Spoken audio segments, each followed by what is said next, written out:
En el día de hoy vamos con nuestra segunda entrevista al periodista Javier Bleda sobre el caso de Mario Biondo, una muerte con muchísimas incongruencias. Aquí en España se cerró como algo accidentado, como solemos decir, en un inicio, pero luego en Italia vieron indicios suficientes ya en el año 2016, luego 2022, para pensar que había sido un crimen. Para Bleda, nos lo dejó claro el otro día, lo mataron a Mario Biondo. Y él lo que intenta es reflexionar y entender el por qué lo hicieron. ¿Cómo estás, Javier? Hola, fenomenal. Estoy en modo optimista desde que la Audiencia Provincial de Madrid le dio por decir lo que dijo y ponerse del lado de la justicia de Palermo en todos los puntos que dijo el juez allí, pues me parece muy interesante, porque eso implica que en un momento determinado la familia Biondo tiene las herramientas necesarias para solicitar al Constitucional volver a empezar, puesto que la justicia española ha reconocido lo mismo que ya dijo el juez de Palermo, que no se hicieron las investigaciones correspondientes ni la cosa se hizo como se tenía que hacer. Por lo tanto, oye, si no se hizo, habrá que hacerlo. Claro, tú hiciste 2 libros en relación al tema Biondo y los 2 vienen con el título de Viuda súbita. ¿Cuál es el porqué del título? Bueno, realmente el porqué es por un periodista que escribió, Ángel Antonio Herrera, que escribió un artículo, pasado ya un tiempo de la muerte de Mario, escribió un artículo a favor de la viuda, pero la calificó de viuda súbita. Y entonces me pareció genial, porque efectivamente es de lo que estamos hablando, ¿no? Te vas a ver a un tío tuyo así casualmente, que ese día lo tienen que operar, un tío con el que no te llevas mucho, quiero decir que no hay mucha relación, y de repente vuelves siendo viuda repentina, súbita, ¿no? O sea que me pareció un título que venía bastante a cuento. En todo caso, el subtítulo del primer libro es Reflexiones sobre un asesinato. O sea que ya entonces yo insistía en que efectivamente esto no era que se había autoeliminado. Y en el segundo libro, pues el subtítulo es Dos Pasminas, o sea, Viuda súbita, segunda parte, Dos Pasminas, una historia, ¿no? Claro, Porque de alguna manera caso las pasminas, ¿no? La pasmina de Mario y la pasmina de Leticia en aquella foto del cuarto de baño cutre royal, ¿sabes?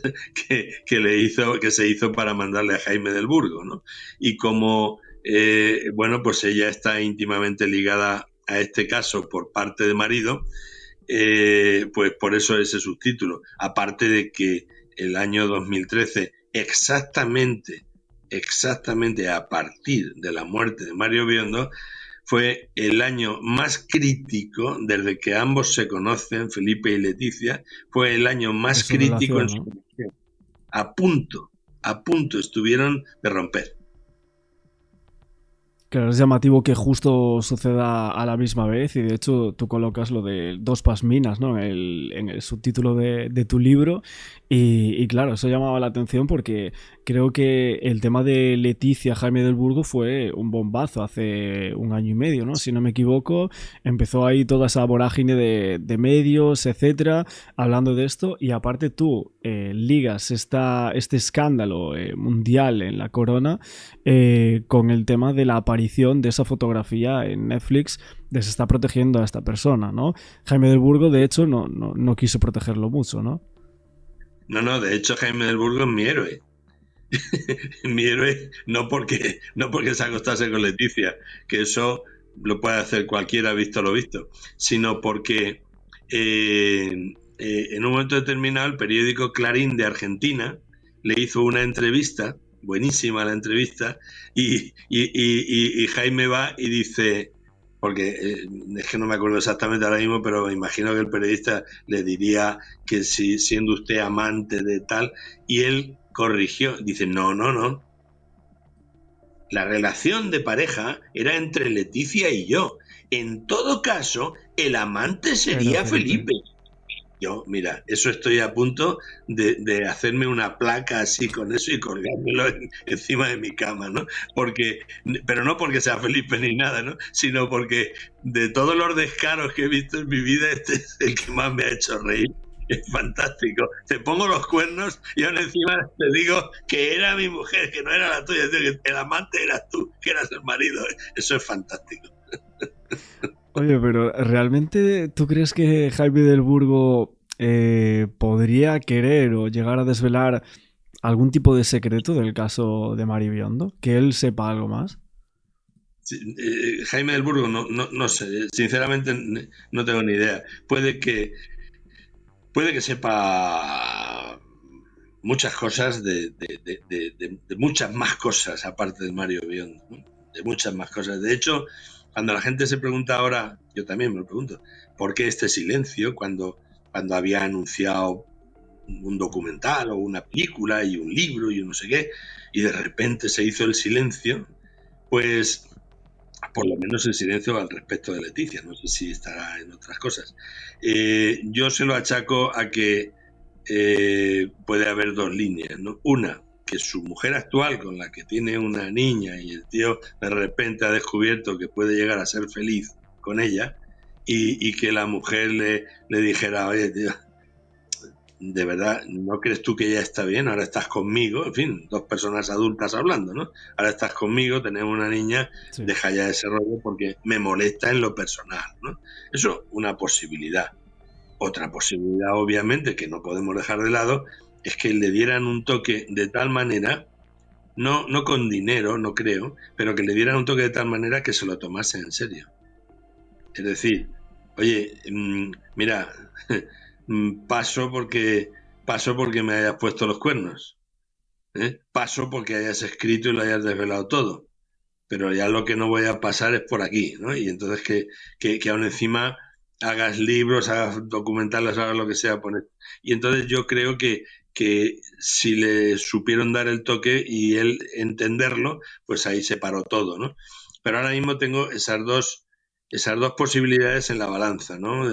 Y no sabría cuál es la mejor, porque Claro. como yo me pongo en el puesto de su mujer y el tío sigue hablando de la otra y tal, y le digo, tío, pues te vas con la otra ahí a tu palacio y me dejas en paz, ¿no? Entonces, yo creo que el tío, si está enamorado, ha podido entender que eso hay que dejarlo. Pero Ya. conociendo cómo funcionan los servicios secretos y la Casa Real y la madre que los parió a todos, también la segunda parte tiene su intríngulis. A ver, también es que es una casualidad tremenda que ahora me doy cuenta un poco de ello, que es el tema de la Pasmina en el año 2013, justo en esos momentos en los que dice Jaime del Burgo que estaba saliendo con ella, bueno, que era su mujer, ¿no? Seguro que él cuenta, pero es que en ese instante tenemos el tema de la muerte de Maribiondo con una Pasmina, justamente, ¿no? Y una muerte que literalmente es una... Decían que era una autoeliminación, pero parece que era un crimen disfrazado de eso, ¿no?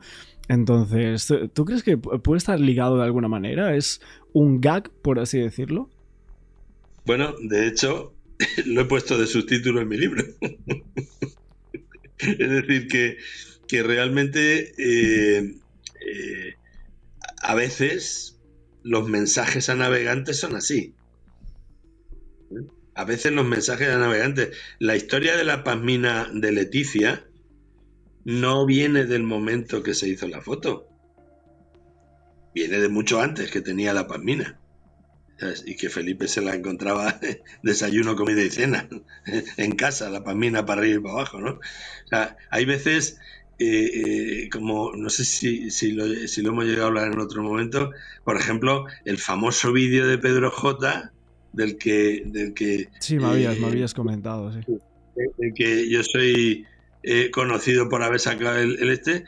Realmente la cosa se montó en el 97 con la declaración de Rafael Vera en la radio diciendo vamos a saber a qué dedica el tiempo libre Pedro J y tal, que a veces pasan estas cosas, Claro. que uno cree que es solamente de ese momento, no, pero la cosa ya viene de lejos y la historia de la Pasmina venía de lejos, ¿no? Entonces, claro, imaginemos que ahora encima Jaime del Burgo pues vivía en palacio también, o sea, que estaba todo revuelto ahí de una manera interesante, ¿no? Y esto además dejó una profunda huella, lo de vivir en palacio y ponerle los cuernos a Felipe, dejó una profunda huella en Telma Ortiz, la que después fue su mujer, que obviamente no se sabe muy bien por qué fue su mujer. Probablemente fuera para hacerle un favor a su hermana y que pudiera estar cerca de Jaime, ¿no? Porque me extraña mucho que Telma tuviera los bemoles de sabiendo que el otro se estaba acostando con su hermana, ella liarse con él hasta el punto de casarse y seguir viéndose allí todos, ¿no? Y además las hermanas de Leticia estaban muy acostumbradas a hacerle favores. Erika también le hizo el favor de darle ahí unos ovulillos para que tuviera a Leonor, ¿no? O sea que sí, bueno, por supuesto, supuestamente, sí. Entonces, bueno, pues esto le hizo a Telma, le debió de calar mucho la historia esta de vivir en un sitio y poner los cuernos, porque luego, cuando se separó de Jaime del Burgo, ella iba mucho por Andorra y allí vivía su marido, que no sé si ya se habrán divorciado o no, pero o están en proceso, ¿no? Que era el famoso abogado con el que se casó después, y que su mujer era una de las cantantes, la violinista del grupo The Corrs, ¿no?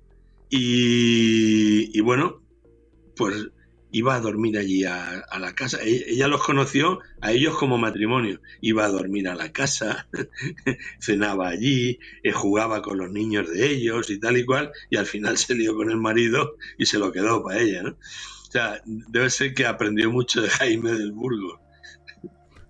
A ver, es verdad que, o sea, volviendo a lo que es el caso de Mari Biondo, yo ayer me leí todo tu segundo libro. El primero ya lo había visto, pero el segundo lo leí justo cuando me lo pasaste.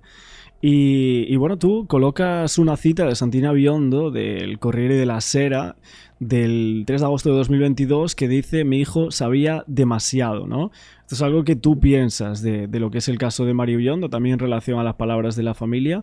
Pero claro, el hermano en su momento, el hermano de Mario, hubo un momento que dio unas declaraciones diciendo que Mario Biondo se podría haber enterado de algo justo esa misma noche y que entonces eso hizo tener que acabar con su vida. ¿Cuál de los dos pensamientos en torno a este caso te crees? ¿Más de que ya sabía algo anteriormente y que el crimen estaba premeditado, o que fue ese mismo día que se encuentra con algo que termina con su vida? No, desde mi experiencia personal relacionada con este caso, no pudo ser algo que se encontró aquella misma noche, porque yo había hablado con él, yo lo conocía a él un mes antes, y me dijo, y me preguntó precisamente eso, que qué podía hacer si una persona de su entorno más íntimo tenía relaciones con una persona muy importante.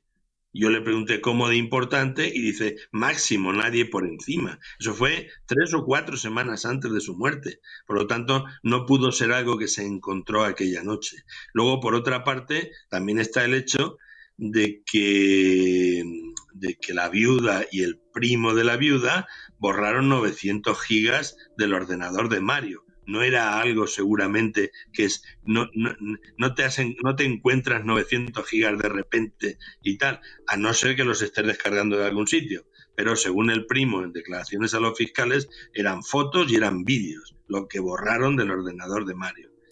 Por otra parte, también el hermano dijo eso, sí, pero también dijo en repetidas ocasiones y en diferentes medios que esa noche había estado hablando él y su hermana, habían hablado con Mario, que Mario estaba contentísimo, que a ella le dijo que tenía una propuesta de programa para presentar a Mediaset y que estaba muy avanzado el tema y que creía que se la iban a comprar, y al otro le dijo que de que se iba a comprar una cámara nueva o no sé qué, y de que si la moto, que para arriba y para abajo, es decir, que una conversación normal, digamos, entre hermanos, ¿no? Y estaba muy contento. Y yo creo que estar tan deprimido como para que te vas a quitar del medio hubiera implicado cuando menos un cierto tono de tristeza y de alguna manera, aunque sea solapada, algún tipo de despedida, una despedida encubierta, ¿no? Pero por lo menos para que tu espíritu quede en paz, ¿no? Sabiendo que de alguna manera, aunque ellos en ese momento no se dieran cuenta, pero a lo mejor sí a posteriori, te estabas despidiendo de ellos. Pero no solo no te estabas despidiendo de ellos, sino que además les estabas diciendo que bien pronto nos vamos a ver, que vais a venir aquí, que tal y que cual. Con lo cual, no creo que para nada Mario se enterase de esa misma noche. Aparte, insisto, de que él habló conmigo unas semanas antes. Por otra parte, lo que publica el Corriere della Sera, ese titular de mi hijo sabía demasiado, Sí. es algo que ha mantenido la madre y la hermana de Mario, especialmente la madre, lo han mantenido desde el minuto uno, que es lo que me lleva a pensar que en algún momento Mario le ha podido hacer alguna confidencia a su madre respecto de algo, respecto de algo relacionado con el caso. Porque si no, no sé por qué esa obstinación de la madre y de la hermana en decir, como decía la hermana, creemos que hay un pacto entre estados. Y tengo que repetirme, no puede existir un pacto entre estados porque la mujer de Biondo tuviera un lío con un cantante o con un empresario importante o con un banquero, porque ahí no se mete el Estado. El Estado, si se mete, es para mucho más arriba, para lo máximo. Entonces, ¿por qué? Es que es una frase que no viene a cuento. Creemos que hay un pacto entre estados. No viene a cuento de nada. ¿Por qué la hermana dice eso? Y además lo dice muy convencida. ¿Por qué la madre desde el minuto uno creemos que hay alguien muy importante detrás de todo esto y que se está protegiendo a esa persona? Mi hijo sabía demasiado, y frases muy similares que ha dicho en tantos medios de comunicación que la han entrevistado, ¿no? Es decir, ellos sabían que algo pasaba y desde luego cuando vieron el resultado de que su hijo había muerto, no es de extrañar ese énfasis que desde entonces hasta ahora, y no van a perder hasta el último aliento que tengan, en buscar la verdad, porque si tienes el convencimiento de que puede haber algo detrás de todo esto, ¿no? Algo que no es normal, que no es un amante despechado o que cualquier cosa, ¿no? Entonces, claro, si tienes ese convencimiento, vas a luchar hasta las últimas consecuencias. Pero si aún encima la justicia italiana y la justicia española se ponen de tu lado diciendo, cuidado, que las cosas no se hicieron bien. No te digo ya que te hayan confirmado, porque realmente, si nos ponemos exquisitos, confirmarte no te han confirmado nada, porque ¿qué te van a confirmar si no tienen las pruebas? Te dicen, parece que es más probable que se lo quitasen del medio a que él se quitase del medio. Pero ya te lo dicen la justicia de un país y del otro. Y en el caso de la Audiencia Provincial de Madrid, en este caso, aún encima son 3 magistradas las que lo dicen y lo firman. No 1, sino 3. Por eso yo creo que hay que tener muy en cuenta esas frases que decía la hermana y la madre. Por supuesto. A ver, es verdad que tú, por ejemplo, exploras una hipótesis en tu libro acerca de que una persona muy muy cercana a Mario Biondo tenía una presunta relación con el rey Felipe VI, pero aparte de esta teoría que tú exploras, ¿no has creído en ninguna otra en algún momento por la muerte de Mario Biondo? Que él, por ejemplo, el tema de que muriese realizando prácticas sexuales con otra persona o incluso algún encuentro de vídeos íntimos de algún carácter o vídeos snap o algo así.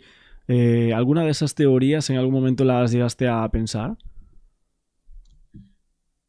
A ver, cuando Mario muere, yo estaba en un bar, una cafetería tomando un café y leyendo la prensa y me encuentro las noticias, fue un shock para mí, porque yo nada más que había visto a ese muchacho 5 minutos y me había intercambiado un puñado de palabras con él nada más, ¿no?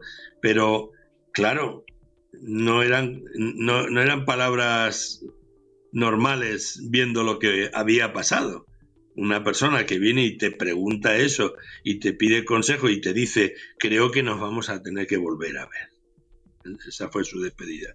Y que a los pocos días lo ven muerto y en extrañas circunstancias. Hombre, también si lo hubiera atropellado un coche podrían ser extrañas circunstancias, pero estas son mucho más extrañas todavía, ¿no?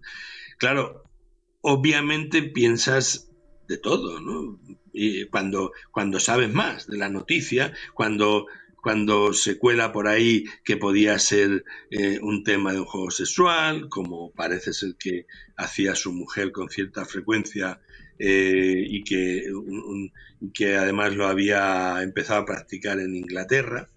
En fin, todas esas cosas se van filtrando y te van haciendo que tengas dudas. Oye, ¿será esto? ¿Será lo otro? ¿Será claro, también salió el tema de la droga, que resulta que es mentira, porque la droga estaba sin metabolizar?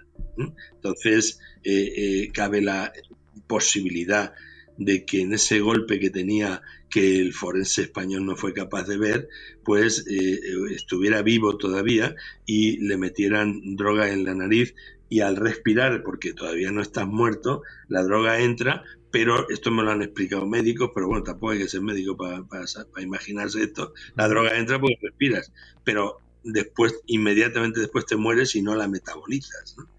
De hecho, los médicos que vieron y los expertos que hablaron de todo el tema Mario Biondo, al ver la cantidad ínfima de droga que salía en la analítica, dijeron que cualquiera de nosotros podría tener ahora mismo, si nos hacen un test, podría tener esa misma cantidad de droga en el cuerpo, porque según estudios científicos,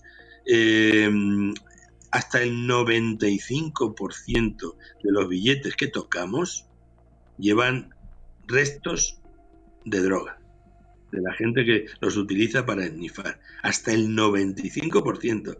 Me da igual equivocarme en esto y que sea el 75%. Es decir, es una barbaridad, ¿no? Y sí, que cualquiera de nosotros podría tener esa cantidad de droga en el cuerpo si hemos tocado billetes, excepto que toques billetes de 500, que entonces lo que tendrías es chistorra en el cuerpo, que es no droga, sino chistorra. Bueno, pues claro, eso es así. Yo sí que me, en fin, de alguna manera me pensé en otras cosas, porque mal periodista sería si no viera otras posibilidades. Claro. Pero claro, conforme iba avanzando, me iba descartando. ¿Por qué? Pues porque la que más pesaba era la primera que pensé, ¿no? Aquí pasa algo. Este muchacho me dice, máximo nadie por encima. Lo primero que pensé, obviamente, cuando me lo dijo, es que, como tantas otras personas, pues podía llegar a tener a alguien máximo, pues a un banquero, a un empresario, a un empresario de Mediaset, que también se habló de eso y tal. Pero luego voy dándole vueltas y voy viendo que solo unos días después, que esto no se lo hacen a cualquiera, que solo unos días después el juzgado sobresee la causa por la vía express. Solo unos días después. Y además no lo hace la jueza titular ni la segunda jueza suplente, sino un juez de otro juzgado, si no recuerdo mal, me parece que era el 43 o algo así, un juez de otro juzgado que además sabía de temas, había llevado bastantes temas de cloacas, y que firma como juez en nombre del juzgado 21, ¿no? Es el que hace el auto de sobreseimiento. Que seguramente, los que no entendemos de esto, seguramente tendrá una explicación. Seguramente tendrá una explicación de por qué firmó ese juez y no firmó la juez titular del 21. Seguramente tendrá una explicación. Pero lo que sí está claro es que ese juez sabe ha tocado temas que eso es porque le han caído por sorteo, o sea, por suerte, ¿no? Cuando llega un tema, pues hacen reparto y al que le toca. Pero bueno, a él le tocaban más de cloacas que a otros, ¿no? Y entonces, bueno, pues firmó y dijo, no, a la familia, no, ustedes no pueden presentar nada ni nada. Esto se cierra.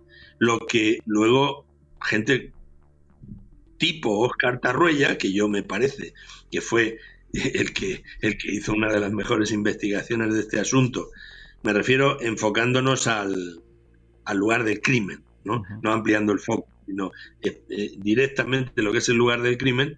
Óscar Tarruella, que había sido inspector de homicidios, dice, pero vamos a ver, si es que no hubo investigación policial, no la hubo. ¿Cómo puede cerrar el caso si estamos hablando de que cuando alguien se quita la vida eso está catalogado como muerte violenta y tiene que haber una investigación? Pero si es que además el forense, bueno, eso no lo sabía el juez cuando firmó, eso fue después, pero cuando el juez firmó el auto de sobreseimiento no sabía que el forense estaba mintiendo en la autopsia, diciendo he abierto el cráneo, he abierto el estómago, y era todo mentira, y que ni siquiera era él el que había firmado con su nombre de forense, pero era otra persona la que había firmado. Claro, Entonces, es increíble que con esas incongruencias realmente no se pueda abrir un caso en España. O sea, si realmente vemos una autopsia que está mal hecha... Sí se va a abrir. Creo que sí se va a abrir. Claro, creo que sí. Después de 12 años, o sea, es tremendo eso. Claro, el problema es que, por una parte, hay pruebas que ya no se van a poder conseguir porque, en fin, el tiempo lo borra todo. Ya. Pero hay otras, como en este caso se ha hablado tanto, se han hecho tantas hipótesis, se han dado tantos datos, buenos y malos y regulares, eso también va muy a favor de los padres.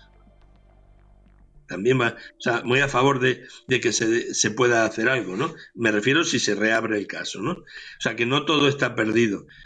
Pero en fin, volviendo a tu pregunta, todo esto de ver que el juez, sin investigación, sin esto y lo otro, va el tío y cierra el caso, me hizo pensar, porque llevo toda mi vida con el rollo de los servicios secretos y con todas estas cosas, me hizo pensar que algo estaba pasando que se nos escapaba de la vista normal, ¿no? Entonces uní mi momento que estuve con él y lo que me dijo, uní que este hombre cerró el caso, uní todas las noticias que si sabes verlas, las ves, porque tampoco es que fueran escandalosamente públicas, todas las noticias que llegaban en ese momento del malestar profundo entre Leticia y Felipe, que coincidió justo después de la muerte de Mario y que 2013 fue el peor año que tuvieron, a puntísimo de divorciarse. Y entonces uní también que, vamos, cuando empecé a preguntar a mis fuentes, a tres concretamente, del asunto este, que podían saber algo o no saber nada, o decirme no, por ahí no va el tema, ¿no? El tercero sí que pues, sabía algo, ¿no? El tercero sí que sabía, y entonces me dice, tío, no te metas en esto. Y entonces digo, como que no me meta en esto. Y luego cuando encima me reúno con él y digo, vale, no me meto en esto, pero en fin, dando por hecho algo que él no me había confirmado directamente, ¿no? Pero sí indirectamente, diciéndome que no me meta, ¿no? Y ya tirándome a la piscina y le digo, pero bueno, dime una cosa, ¿ha sido el padre o el hijo? Y te dice, qué cabrón eres, ha sido el padre. Y además, después de 3 whiskies, ¿sabes?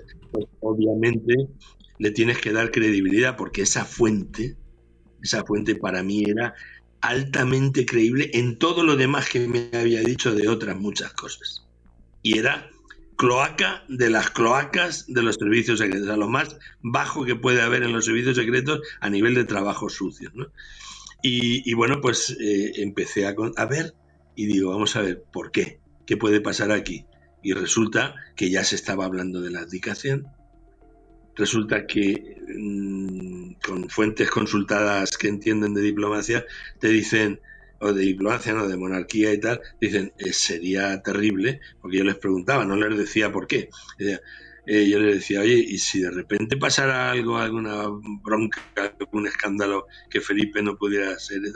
Dice, hombre, evidentemente, si después de lo que ha hecho el rey, con el tema del elefante, Corina, todo el rollo y pedir perdón, ahora, antes de que el otro sea rey, pasa un escándalo suficientemente importante, pues a lo mejor ahí se acaba la historia.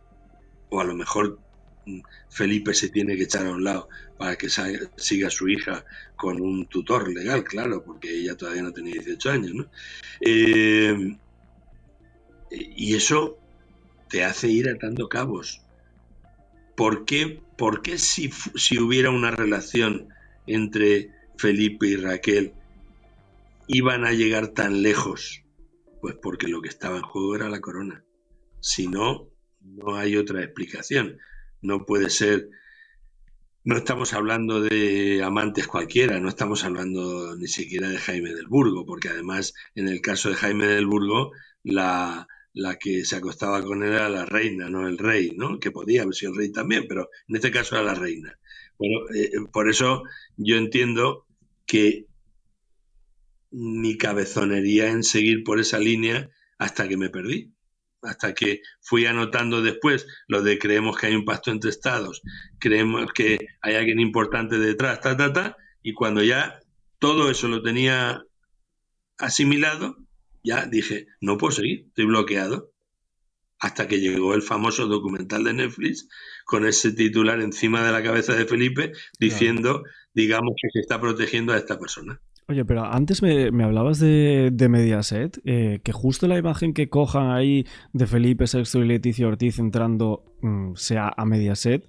O sea, ¿a ti no te llama la atención que justo cogieran esa? ¿Piensas que a lo mejor en la cadena podría haber personas que pudieran saber más de la muerte de Mario o algo así? Bueno, las dos cosas. Por una parte, lo que choca es que hagas un documental que se titula Las últimas horas de Mario Biondo. ¿Y coloques eso? Y lo primero que sacas en el minuto 2 son escenas de 2 años después de la muerte de Mario, que además no vienen a cuento. ¿Vale? Claro, son las únicas imágenes que había, no hay más, las únicas imágenes que había relacionando a Felipe con Mediaset y Raquel Sánchez Silva, que estaba ahí en ese mogollón de profesionales de Mediaset, porque estaban celebrando el 25 aniversario, ¿no? Ella estaba allí de la mano de Jorge Javier Vázquez, creo que se llama. Sí, Jorge Javier. Sí. Estaban allí los dos, se ven en las fotos y tal, ¿no? Son las únicas imágenes donde directamente se podía relacionar a Felipe con Raquel porque no había otras, y entonces van y las ponen, y además ponen eso en la cabeza de Felipe, ¿no? Que si había gente en Mediaset que pudiera saber algo, pregúntale a Ana Rosa Quintana.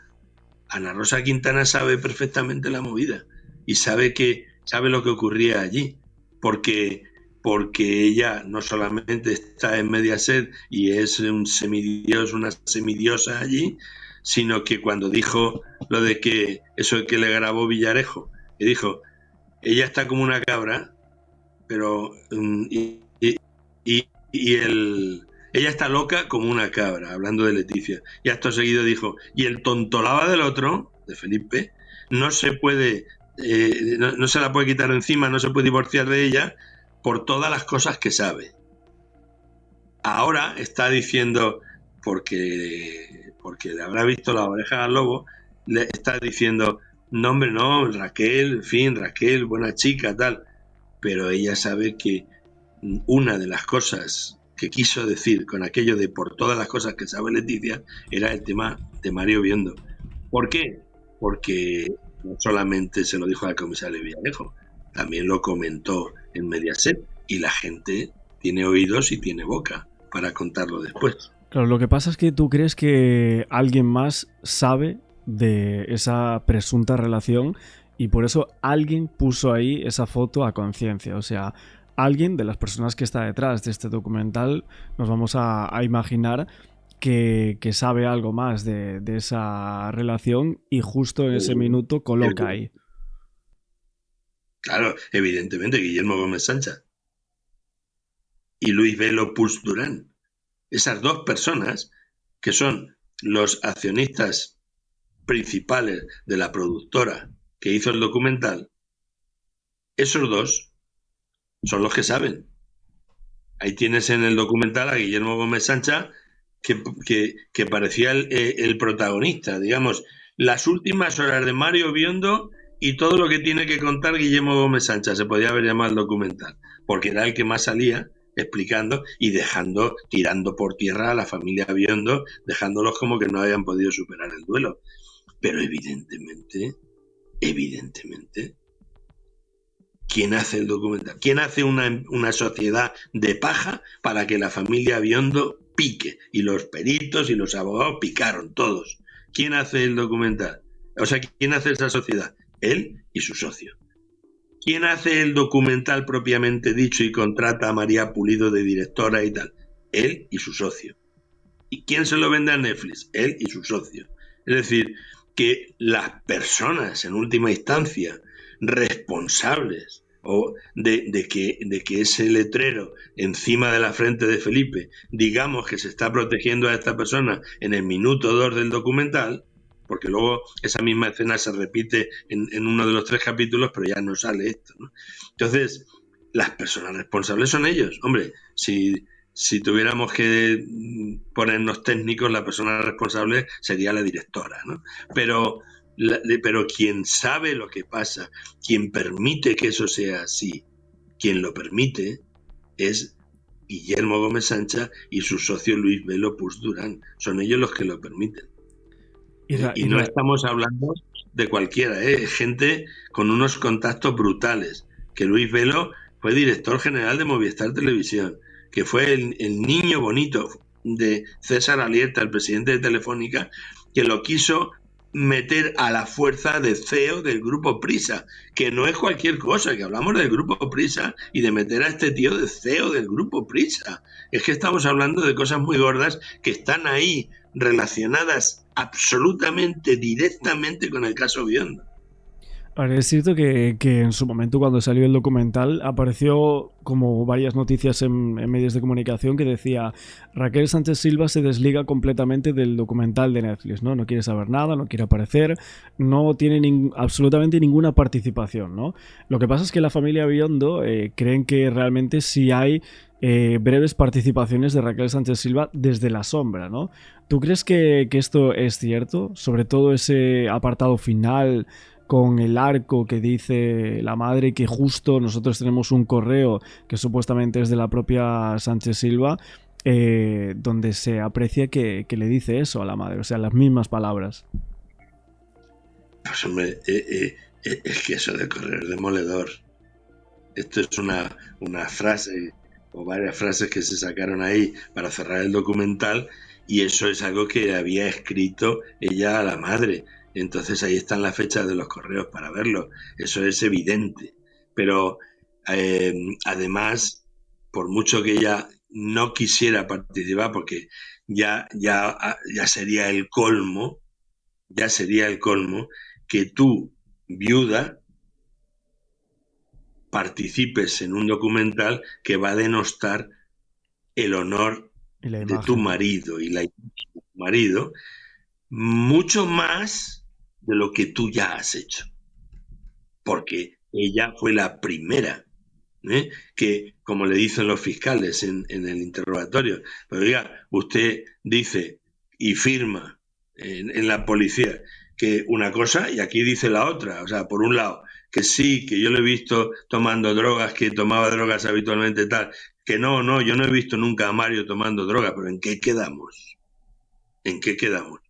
Que claro, luego todo esto lo unimos al test que encargó la madre a unos laboratorios con el pelo de Mario y dicen, no, en los últimos 2 años aquí no hay droga. Bueno, habló incluso de que creía que tenía una enfermedad, Mario, o sea, bueno, y que le dijo que en algún momento se quiso autoeliminar. Sí, no, si ella dijo de todo, ¿qué va a decir? ¿Qué va a decir? Ella, todo lo que pueda ser echar basura encima de su marido, lo que hacía no era una cuestión por despecho, porque qué despecho va a haber si Mario no se había liado con nadie, que sepamos, ¿no? Si Mario no se había liado con nadie, aquí no había despecho. Aquí lo que había era encubrimiento. Encubrimiento. Y esto se puede decir tranquilamente sin temor a repercusiones legales. ¿Por qué? Pues porque o estás encubriendo un crimen o estás encubriendo algo entre tú y él que no quieres que se sepa. Encubrimiento. O sea, cuando uno habla de que alguien está encubriendo algo, no quiere decir necesariamente que esté cometiendo un delito, ¿no? A lo mejor, oye, lo que no quería ella es que se supiera algo. Lo cierto es que borró 900 gigas del ordenador de Mario. Eso sí que es cierto. De una carpeta que se titulaba Raquel Folla, que eso se dijo, eso está ahí, lo puede ver cualquiera en YouTube, en los interrogatorios, ¿no? O sea que no sé, pero desde luego estaba encubriendo. Ari, también tú colocas en tu segundo libro una conversación entre dos periodistas que luego fueron preguntadas por los fiscales. Estas eran Amalia Enríquez y Marian Otero, que yo no sabía muy bien quiénes eran estas personas o estos periodistas. Traté de buscar información sobre ellas en un momento atrás, pero es cierto que en los escritos le pone algo así como si habrá hecho copias, ¿qué querrían decir acerca de todo esto? De ¿se le va a hundir la reputación a esta persona si se sabe todo lo que hay? Creo que son escritos como muy concretos entre dos personas que supuestamente parece que sabían algo más de la muerte de Mario Biondo y de la relación con Raquel Sánchez Silva, ¿no? Claro, pero es que además cualquier persona que busque en Google el nombre de estas dos periodistas verá que no son dos becarias que acaban de terminar. Son dos profesionales como la copa un pino. Son dos profesionales que saben mucho de muchas cosas. Y cuando hablan de la conversación que transcribo en el libro, sí. Efectivamente es porque sabían. Por eso la saco en el libro, porque sabían. Y eso son cosas que parece que no tienen importancia, pero cuando las vas sumando a otra y a otra y a otra, dices, aquí había gente que sabía que pasaba algo, que lo sabían. Pero claro, ¿hasta qué punto el miedo es libre? ¿Hasta qué punto alguien se va a meter en un embolado de decir, esta estaba con este? Y te pongo de ejemplo a la propia familia Biondo. La familia Biondo, desde el minuto 1 ha estado diciendo, creemos que hay alguien muy importante detrás de todo esto y que se está protegiendo a esta persona. Pero a que no han dicho, es este.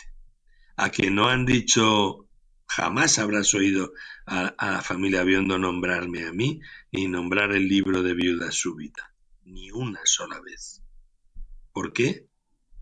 Pues porque a lo mejor prefieren no meterse en ese embolado y que caiga por su propio peso la cosa. Claro, porque estas personas en estos escritos decían, y si sale que se prepare. Una amiga pudo leer el informe y flipas lo que pone. Aquello lo habrá borrado y no creo que la policía haya hecho copias. No sé, la verdad es que llama muchísimo la atención estos escritos y no sé si también puede llegar a tener algo que ver con el tema de las prisas por borrar ese contenido del ordenador, que eso es casi un tera, ¿no? Que podrían ser hasta 300 horas de vídeos y la relación que hay entre ese borrado y estos escritos de estas periodistas parece bastante evidente, ¿no? Sí, absolutamente. Absolutamente. Y además, tampoco olvidemos que obviamente, igual que he dicho que el miedo es libre, también digo que el dolor es libre. Hay gente que puede sentir dolor por algo que le pase de una manera y hay otros que se rompen y no paran de llorar y en toda su vida no se recuperan, ¿no? Parece ser que Raquel se recuperó muy rápidamente de su dolor, tanto como para ver la importancia de tener que borrar todo lo que había ahí. Mira, no hace ni un mes o aproximadamente un mes que mi hermana ha perdido a su marido de una enfermedad.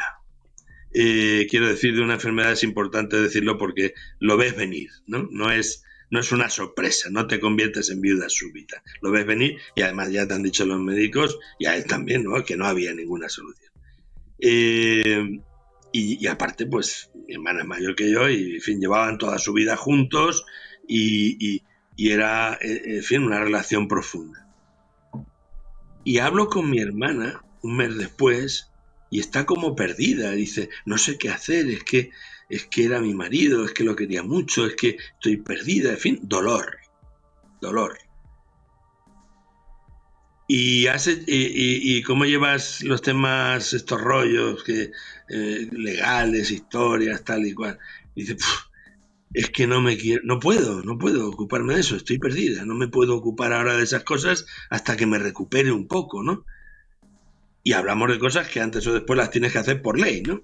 Bien, pues esta otra no. Esta otra, Raquel, llevaba el dolor de otra manera. Y entonces, pues lo mismo te contaba en directo. Ah, sí, muchas gracias por darme vuestros mensajes de apoyo a través de mi Sony Xperia Z.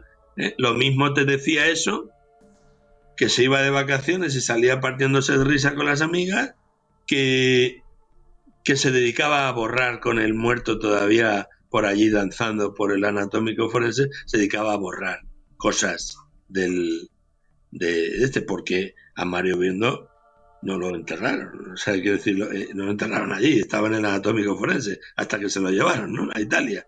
Por tanto, estando por allí el marido muerto, tú estás borrando cosas de él, incluso estabas vendiendo objetos suyos para pagar el entierro a la familia, como que ella en aquel momento, con todo lo famosa que era y todo lo que ganaba, no le sobraba pasta para decir tomar 2.000, 3.000, 4.000 euros para el entierro, si es que hiciera falta dárselos, ¿no? Y se dedicaba a vender objetos de Mario, a decir, y esto lo dijo ella, vamos, no es que vendía las cosas de Mario para que tuvieran dinero para el entierro. ¿Cómo? O sea, de verdad que se acaba de morir, no lo has enterrado todavía y ya tenías esa frialdad de hacer esas cosas, de desprenderte de las cosas de tu marido, que además, tampoco olvidemos otra cosa, llevaban aproximadamente un año casados nada más, estaban en pleno furor matrimonial, Sí. Y era una mujer 10 años mayor que Mario y que podía tener esa ¿cómo te diría? Esa sensibilidad de saber que había perdido a su marido y tal, ¿no? Y no. De hecho, 6 meses después de la muerte, se presenta su siguiente libro, que saco muchos pasajes del libro que me resultan muy raros, en el que la protagonista lo primero que hace es masturbarse en la ducha, y ella lo cuenta en primera persona. No sé, en fin, que a lo mejor lo hizo para quitarse fantasmas de encima, ¿no? Pero que desde luego parece una bruja, o sea, una viuda de esas frías de las películas de terror. Esa es la imagen que ha dado y que mucha gente tiene, independientemente de que luego pueda ser una persona fantástica y todos nos estemos equivocando. Aunque si hubiera sido yo, no habría elegido la canción Zorra para interpretarla cuando salió En tu cara me suena, porque eso da la sensación de querer reírse más de la familia del muerto que otra cosa, ¿no? Desde mi punto de vista. Y en cuanto a los libros de Raquel Sánchez Silva, ¿tú encontraste alguna cosa que te pareciese extraña o realmente que pudiese llegar a estar hablando, entre comillas, del caso Mario Biondo o algo, por así decirlo, detrás, alguna otra relación, etcétera? Sí, de hecho, vamos, no recuerdo en este momento, ¿no? Pero no recuerdo las palabras exactas, pero en mi segundo libro sí que entrecomillo muchas cosas que ella escribía en sus libros y que se puede ver una relación directa con el caso Mario Biondo. Absolutamente. Y con otra relación como tú llegas a pensar que podría llegar a haber, ¿no? Y con otra relación que podía llegar a haber, sí. Vamos, es que posiblemente me refiero a mí mismo, no a otras personas, porque soy yo el que se entrevistó con mi confidente, ¿no? A mí nadie me va a quitar de la cabeza el momento conocer a Mario, que me impactó mucho, no ese momento que no sabía ni quién era, me impactó mucho cuando leí la noticia de su muerte, porque me vino el flash, me vino su cara, me vino su cara de inquietud preguntándome, ¿no? Y claro, como todo eso es una cosa que tienes metida en la cabeza y que cuando ves que todos los caminos te llevan a Roma, las declaraciones de la madre, de la hermana, el documental de Netflix, lo que me dice mi confidente, todo eso, más únelo al borrado de las cestas de los 900 gigas, a su comportamiento mintiendo respecto de su marido, a todas estas cosas, lo que dice la justicia por un lado, por otro. A mí es muy difícil que me saquen de mis 13 de que aquí la Casa Real estaba detrás. Oye, también es extraño porque nosotros hablamos el otro día con Ercole Rocchetti y anteriormente también, hace 2 años y medio, y él decía que había fotografías borradas de la primera autopsia, fotos que están totalmente ocultas, ¿no? De hecho, él habló con el primer abogado y la entrevista es de 2013. Él hizo una declaración jurada diciendo que había visto esas fotos, o sea que las que tenemos en los informes y las que yo he visto son de la segunda y de la tercera autopsia, del cuerpo de Mario Biondo por atrás y de ese surco que es como la prueba magna que comenta la familia y los peritos que han analizado el caso en Italia, ¿no? Pero que haya fotos ocultas de la primera autopsia, ¿eso no te parece como algo muy relevante? Y no son pocas, 40 y tantas. 40 y tantas fotos han desaparecido. Vamos a ver, esto, si consigue la familia que se reabra el caso, a partir de lo que diga el Constitucional, la entrevista que hizo Ercole tendría que estar encima de la mesa del juez. La que le hizo a Diego Gómez de Arriba, que era el primer abogado. Tendría que estar en la mesa del juez. Y la declaración jurada ante notario de ese abogado, diciendo: yo he visto las fotos realizadas en el Instituto Anatómico Forense de España, recién muerto Mario Biondo, y ya tenía esos surcos por detrás. No son surcos, como dice Procaccianti, el segundo forense, que también se cambió de bando, no son surcos hechos por la corbata y la chaqueta en una cuestión cadavérica que aprieta, no, porque además una corbata es ancha y tal, y los surcos son profundos de cable, ¿no? Entonces, claro, ahí tienes a un abogado que estaba personado legalmente en el caso, jurando que él había visto esas fotos. Esas fotos desaparecieron, pero Mario ya tenía todos esos surcos por detrás. No había fotos del cuerpo de Mario por detrás, eran por delante, para verificar la teoría de la muerte por pasmina, ¿no? Un pasminacidio, ¿no? Pero desde luego eso es muy relevante. Esto que preguntas es muy relevante. Muy relevante que desaparecieran fotos. Que el tío falsifica su autopsia. Que desaparezcan fotos. Pues el tío tenía que estar en la cárcel. El doctor, el forense, tenía que estar en la cárcel por haber hecho eso. Independientemente de en lo que acabe el caso Mario Biondo. Solo por haber hecho eso, tenía que haber ido a la cárcel. ¿Y movió el cuerpo no antes de sacar las fotos? O sea, de la escena.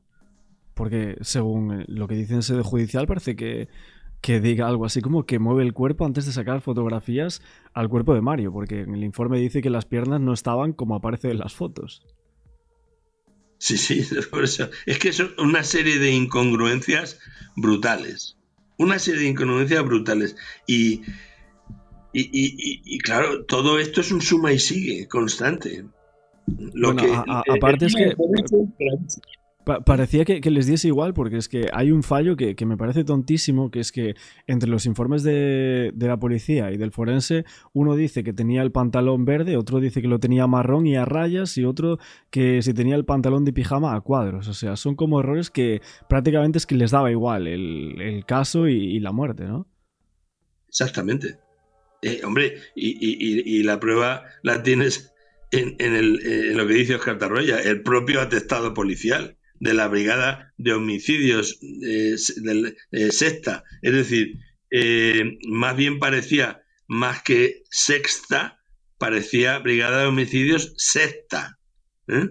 ¿Por qué? Porque realmente no hicieron el informe, pasaron por encima del informe, de la obligación del informe y pasaban por encima del cadáver.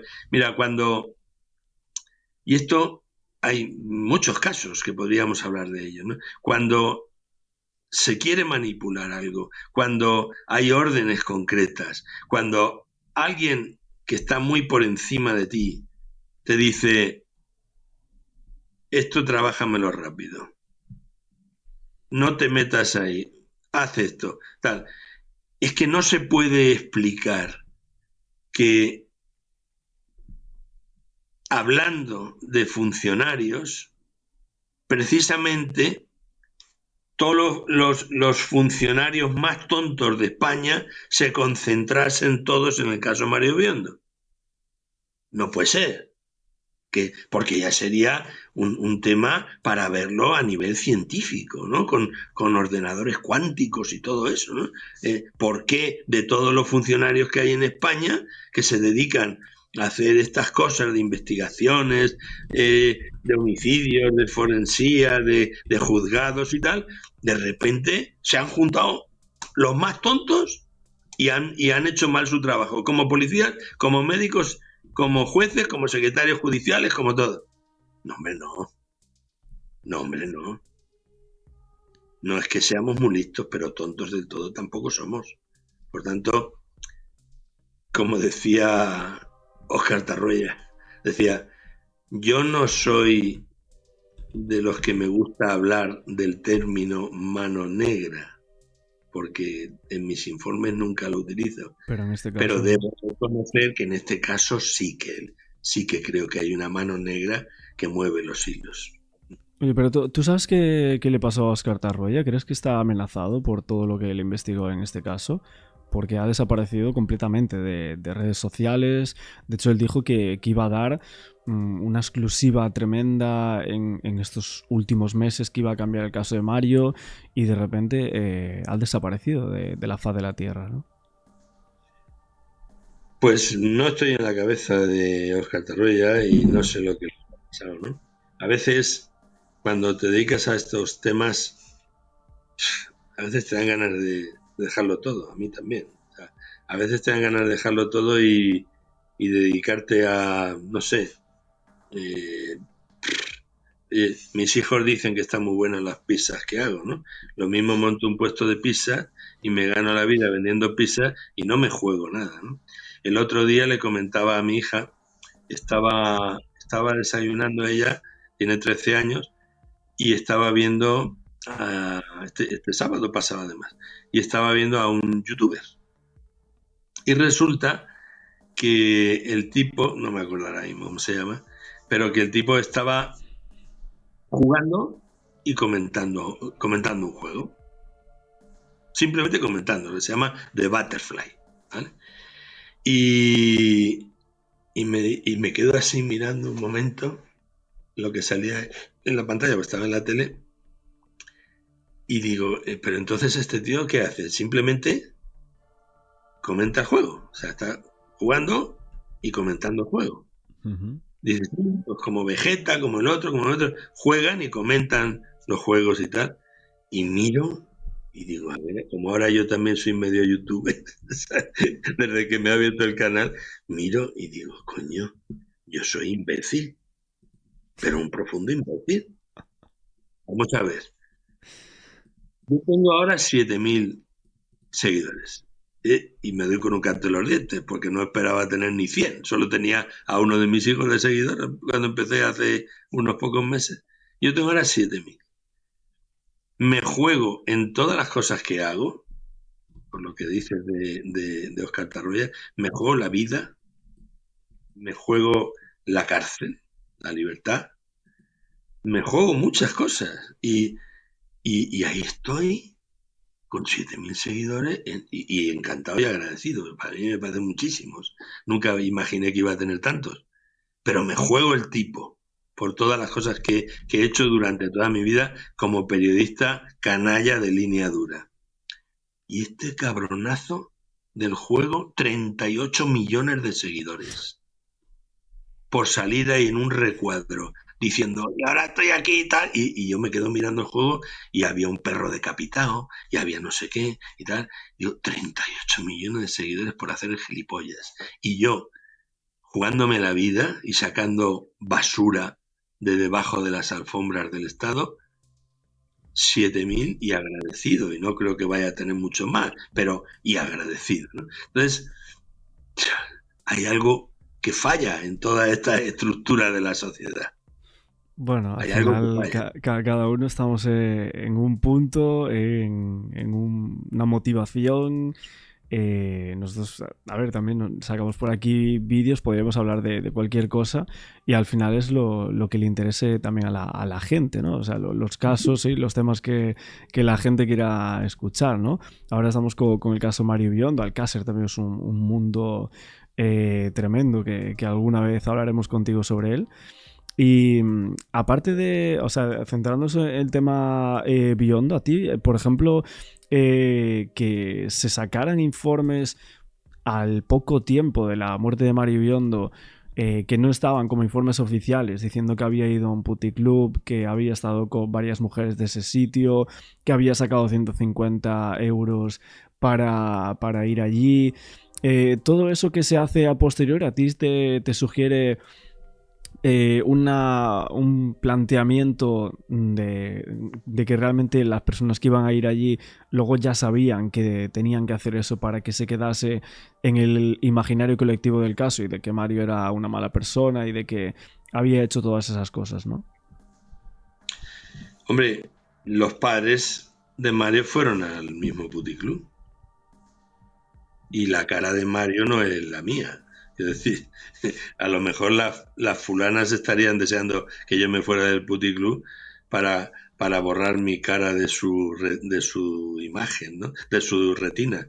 Pero la cara de Mario era la de un tío guapo, el típico tío que todos quisiéramos, el típico cuerpo que todos quisiéramos tener y todos los guapos que quisiéramos ser era Mario Biondo. Y de repente aparece un tío así, que no es el prototipo de hombre que aparece en un puticlub, aunque también hay muchos guapos en los puticlubs, pero que no era el prototipo, ¿vale? Y eso no se olvida. Y más que no estamos hablando de muchísimos años atrás, estamos hablando de algo muy reciente. Los padres van con las fotos de Mario y enseñan varias fotos de Mario y dicen, estuvo aquí nuestro hijo y no hubo absolutamente nadie que dijera sí. Nadie. Nadie que dijera sí, estuvo aquí. Luego Netflix ¿Eh? saca, ¿no? A unos supuestos chicas de compañía que dicen que estuvieron ¿Qué con van, Mario. qué van a sacar? Lo que no sacan no sacan porque les pagarían en negro seguramente para que dijeran lo que dijeran. Porque eso, oye, eso tampoco es un delito, porque ni es un delito ante Hacienda, porque les pagarían poco, y en el caso de que les hubieran pagado, claro. Y tampoco es un delito pagarle a alguien, porque, oye, cuando tienes actores, todos los actores hay que pagarles. ¿Eh? Entonces, ahí pues salió Navasquillo también con sus pajas mentales, otro de los que hizo un informe, Sí. Oye, ¿tú, que tú viene, tuviste que viene problemas con...? con esta gente, o Sí. sea, con Navasquillo, con el doctor Carlos Cuadrado. Navasquillo fue porque claro, vamos, si yo soy la familia, no solamente no le pago tampoco, la familia no le pago, no solamente no le pago, sino que además le doy una pata en el culo, vamos. O sea, de repente me estás diciendo una cosa y yo te estoy creyendo como experto y al día siguiente me dices todo lo contrario. ¿Ya te han contactado los extraterrestres? ¿Ya ya te han cambiado de Sí. criterio? Como a la doctora esta La Roberta Brusi Wilsone. de Italia, que le darían un toque a su marido, que lo hicieron jefe antidroga de la policía y de donde vivían, y al día siguiente la tía cambió de criterio Ostras, 100%, aparte ¿no? es que esa tía, o sea, los informes que ella hizo fueron muy contundentes. O sea, hablando de estrangulamiento, o sea, unas cosas que cambies del día a la noche es imposible. O sea, Claro, que puede haber un cambio o sea, una en alguna aclaración, cosa. una rectificación de algo que te has equivocado, qué tal. Claro, eso nos puede pasar a cualquiera. Pero, chico, de No, no, repente, eso. blanco a negro. Ni siquiera dabas pie a que hubiera una especie de yin yang. Un blanco con un poco de negro y un negro con un poco de... No, no, nada. Blanco y Imposible. negro. Entonces, no puede ser, ¿no? El doctor Cuadrado. El doctorcito Cuadrado, como le llamo yo. El doctorcito Cuadrado, que es en La Mancha decimos un esgarramantas, ¿sabes? Uno que va de listo. Uno que va de listo. Recientemente ha sido condenado a 2 años de prisión por estafar a no sé cuántos miles de criminólogos para que se apunten a su falsa estructura que montó, haciéndoles creer que iban a tener esto y lo otro, y era todo mentira. Eso lo puedes ver en Google ahora mismo. Vamos, ¿no? No entrar a la cárcel porque supuestamente no tenía antecedentes penales, ¿no? Mm, pero por lo que yo he escrito de él en el libro, cuando la periodista nicaragüense Laura Rodríguez me entrevistó para presentar el libro de la segunda parte, eh, inmediatamente, inmediatamente que acabamos el programa, la llamó él y la amenazó con todo tipo de querellas posibles y de todo lo que le iba a pasar si no quitaba de mi entrevista la parte donde yo hablaba de él. ¿Mm? ¿Y por qué yo hablo de este tipo? Pues porque yo he cogido 3 haters de los miles que había, diciendo que esto es que Mario se había quitado de en medio y entonces pues estaban todos a favor de Raquel, que yo creo que alguno de ellos incluso era el manager. Y entonces el doctorcito Cuadrado, pues era uno de los más duros, porque sabía más que nadie, era una eminencia, estaba inscrito en la Real Sociedad de Ciencias Naturales, o yo que sé, de Londres, de tal, que tú y yo, si quieres, antes de comer podemos ser miembros también, pagando una pequeña cuota, nos hacemos miembros de eso y decimos que somos miembros de la Real Sociedad, no sé qué, de Londres, ¿no? Eh, el tío, hablando de títulos que no tenía, de mil historias que no tenía, y con todo lo que yo soy, tú me vas a llevar a mí la contraria. Esto no lo mató nadie, esto fue así, así, así, así. Pues este tío, que además era socio ¿cómo se llama? El productor este de cine porno, joder, se me ha ido la De cabeza, Torbe, que de estuvo, Torbe. sí, sí, ese de Torbe. Era socio de Torbe y tenían ahí a una mujer de, con libre albedrío, supuestamente, para hacerle monedas con su cuerpo y tal, ¿no? Y eran socios en la, en esta especie de tokenización de esta actriz porno, ¿no? En fin, eh, que ha habido mucha gente que ha intentado darle una vuelta totalmente al tema Biondo, que no se entiende muchas veces por qué, esta gente tenía tanto empeño con algo, oye, pues chico, pues si no es tu primo, ni tu hermano, ni nada, ¿por qué te pones así? No te enfades, hombre, vamos a hablar. Y a lo mejor, oye, pues tus informaciones junto con las mías, pues podemos llegar más lejos, ¿no? O a un punto intermedio de comprensión de por qué pasó el asunto. Pero ya cuando te pones chulo y te pones a hablar mal de toda la gente y tal, pues entonces no podemos llegar a ningún punto de acuerdo, está claro, ¿no? Y hubo muchos, ¿eh? O sea, y yo además, insisto, creo que uno de los haters más potentes bajo un seudónimo era el manager, porque había cosas que no podía saber cualquiera. Él sí, porque Claro. tenía acceso a... Pero había cosas que no podía saber cualquiera. Aparte, temas de informes, cosas que realmente en estos tuiteros y exponentes, haters del caso Mario Biondo contra Triungars, Axel Blaze, bueno, todos los youtubers que hablábamos de que nos parecía un crimen el tema de Mario Biondo, de repente aparecían cuentas de la nada en directos, en Twitter, comentando nuestros directos como si fuese un telemagazine y dando datos muy concretos que a mí a veces yo decía, me extrañaba muchísimo y digo, ¿cómo puede tener esta información esta persona siendo un personaje aleatorio? O sea, digo, ¿pero quién está detrás de estas cuentas? O sea, ¿cómo pueden tener acceso a fotos de la autopsia? O el otro día por aquí en directo nos dijo una chica que nos mandaba fotos de la primera autopsia, o sea, todas las 49 fotos, y digo yo, mándamelas cuando tú quieras, o sea, mándamelas ya, ahora mismo. Aún estoy esperando por las fotos, también te digo, ¿eh? Mira, yo creo además, y esto pues como tampoco es ninguna ofensa ni ningún delito, yo tengo a Jennifer López de amor platónico, por ejemplo, ¿no? Yo sé que ella nunca se va a fijar en mí Tu porque crush. Dios no le dará esa claridad de entendimiento para que venga a buscarme y me diga, Javier, Javier, de entre todos los hombres que he tenido sabía que me faltaba el mejor. No, nunca lo hará, ¿no? Pero es mi amor platónico. Y mira que yo, el tipo de mujeres como Jennifer López, en realidad no me gusta, ¿no?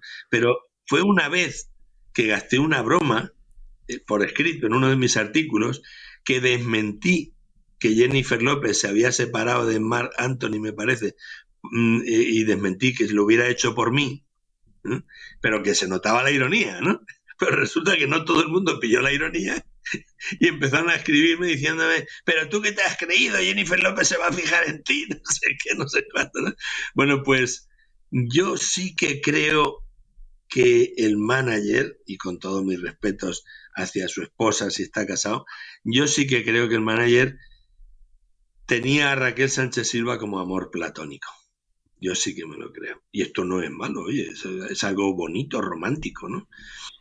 Porque esa pasión por ella, ese estar con ella todo el tiempo, ese dormir con ella, pero en camas separadas, justo la noche antes de enterrar a su marido, allí en su pueblo, donde todo se sabe y donde la familia es lo importante, y en vez de dejarle a ella que se vaya a dormir a la casa de la familia, que la madre le dijo, tú eres como una hija para mí, vente aquí. No, no, no. Me voy a acostar con mi manager que estoy más a gusto, más segura, pero en camas separadas. Entonces, no sé, a mí me parece, y luego esa historia del documental y tal, y que lo voy a hacer, Raquel no quiere, pero yo lo voy a hacer porque creo que hay que contar todo esto para que Raquel de una vez pues se quede liberada, ¿no? Que esto me recuerda un poco a cuando el otro día vi un anuncio de una entrevista que luego la vi con mucha curiosidad, que el anuncio ponía el fin del caso Alcácer. Entrevistamos a Miguel Ricard y con esto se cierra la película, ¿no? y cuando vi la entrevista digo, bueno, parece que con esto empezase la película, no que se cierra, ¿no? Es verdad, ¿eh? Pues esto con el fulano este, Guillermo Gómez Sánchez, me pasó lo mismo, ¿no? Como que haces un documental para que ya Raquel se quede tranquila, para aclararlo todo, lo que has hecho ha sido abrirlo todo en canal. Total. Has conseguido lo contrario de lo que querías, ¿no? Oye, y aparte de todo esto que comentamos, en torno a Raquel Sánchez Silva apareció una figura bastante enigmática de la cual no sabemos prácticamente nada, que es Nacho Leonardi, ¿no? Este supuesto narco que decían que tenía una relación o que conocía a Mario, pero sobre todo a Raquel. Y este hombre manifestó que conocía a Raquel desde hace muchísimo tiempo. O sea, había informaciones que decían que desde el año 2008 que tenía su teléfono móvil. Pero luego hay otras informaciones que hablan desde el año 1997. O sea, y de esta persona, él tiene declaraciones ante los fiscales. O sea, realmente le preguntaron. Porque tú creo que recoges en tu segundo libro declaraciones de esta persona de un foro de internet. O sea, que solo hay eso, como de todo lo que supuestamente pudo haber dicho el hombre. Pero lo que yo recojo forma parte de su declaración ante los fiscales. Eh, a ver, Nacho Leonardi no era un narco, en todo caso era un narquillo. Era un camellete, ¿no? Que se vino, era un actor de cine que en Argentina no podía sobrevivir y se vino a España para intentar triunfar en el mundo del cine, que era lo que realmente le gustaba, ¿no? De hecho, ha aparecido en bastantes películas y algunas bastante conocidas, pero siempre como actor ultra secundario. ¿Eh? El típico que hace de chofer y lo ves ahí en una escena abriendo la puerta al señor, o no sé qué, así cositas así, ¿no? Y luego, pues obviamente, como no solo de cine vive el hombre, pues tenía que ganarse la vida y trapicheaba, ¿no? Y de ahí su historia, su famosa historia de narcotraficante, pero vamos, un narcotraficante es otra cosa, es otra cosa. Esto era un tipo que trapicheaba, ¿no?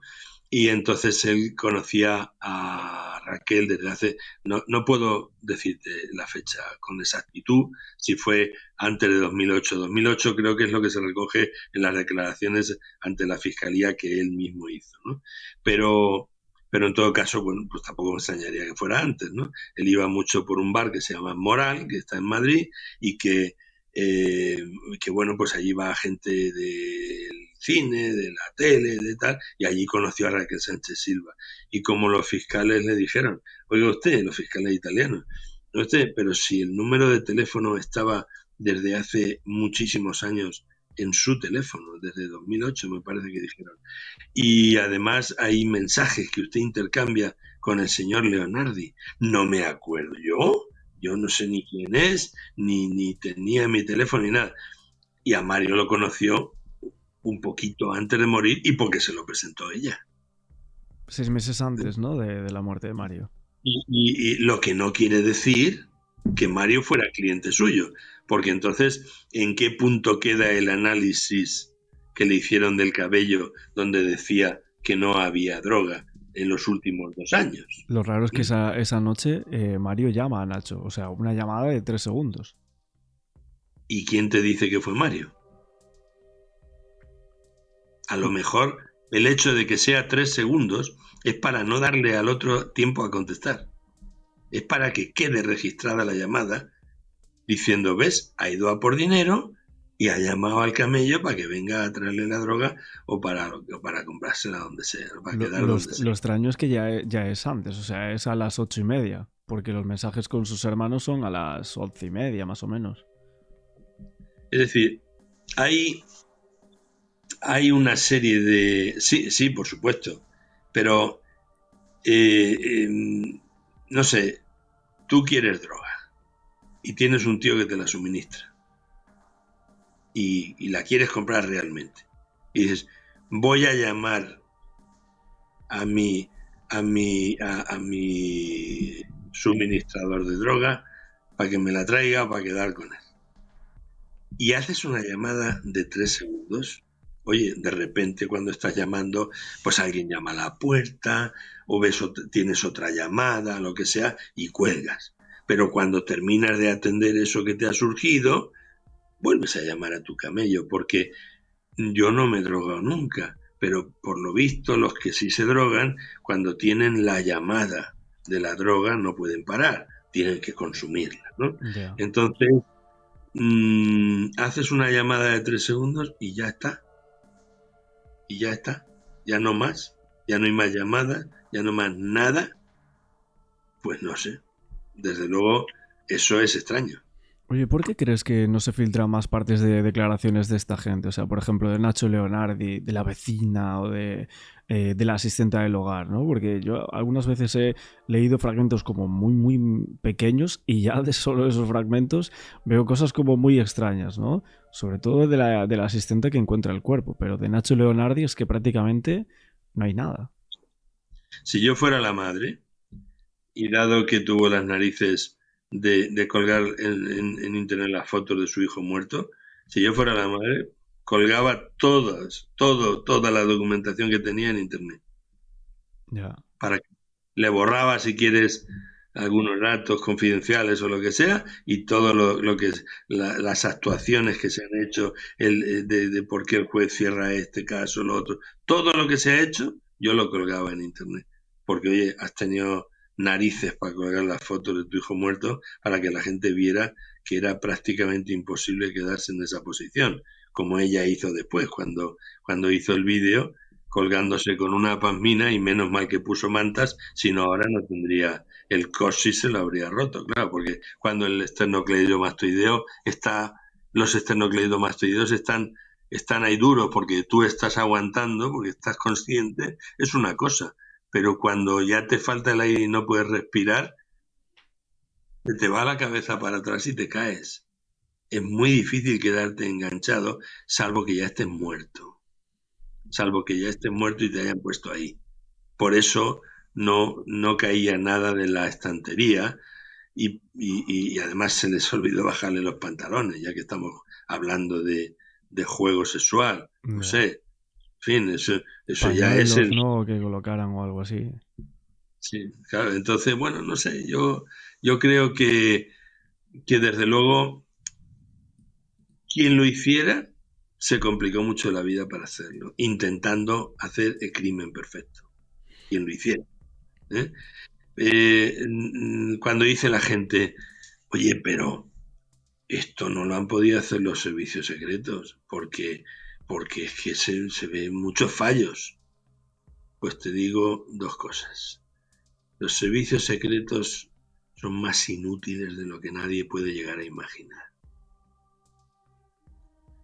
Cuando el tema de Pedro J mandaron a un tío que era más grande que el armario, a un tío a meterse dentro del armario, de superancia, y era más grande que el armario, tenía que estar ahí agachado, porque el tío no cabía dentro, ¿ves? Eh, el hecho de que se hagan mal las cosas pueden haberlas hecho perfectamente los servicios secretos. Cuando estaban grabando a los terroristas de ETA, se largan los agentes que estaban haciendo la operación, y uno se deja ahí la cartera con su DNI, todo el rollo y tal. Es decir, meten la pata con una facilidad tremenda, ¿no? ¿Que podían haber sido los servicios secretos? Por supuesto que sí, aunque todos esos fallos los pongamos encima de la mesa, podían haber sido los servicios secretos. Pero también los servicios secretos tienen, me refiero a los servicios secretos que miles de empleados de los servicios secretos no saben que dentro de los servicios secretos hay cloacas, ¿no? O a lo mejor se los imaginan, pero por lo que leen, no porque ellos lo sepan. Pero luego también, y esto lo tienes en las declaraciones de Villarejo, del comisario, en sede parlamentaria, en una comisión de investigación, o en dos, cuando resulta que también seleccionan a gente para que hagan el trabajo. O sea, gente del entorno de esa persona la presionan hasta tal punto de que no tienen más remedio que hacer el trabajo.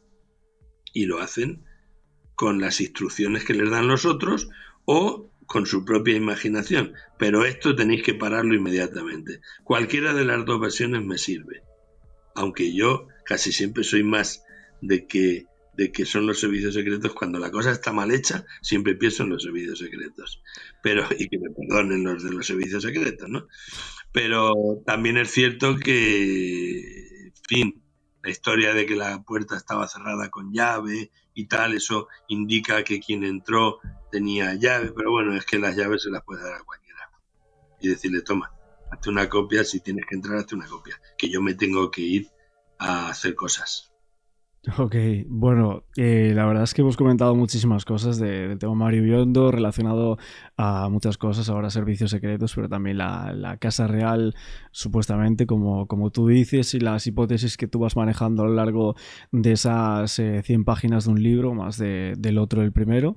Yo me leí ayer el segundo rápidamente para poder hacerte la entrevista hoy y hemos comentado algunas cosas, pero bueno, también faltaron algunas otras que comentaremos en otros días y si quieres por aquí siempre, Javier, tienes la puerta abierta de este canal y te doy las gracias por comentarnos este caso de Mario Biondo. Fenomenal, muchísimas gracias. Cuando quieras seguimos. Un Hasta luego. abrazo, chao, chao.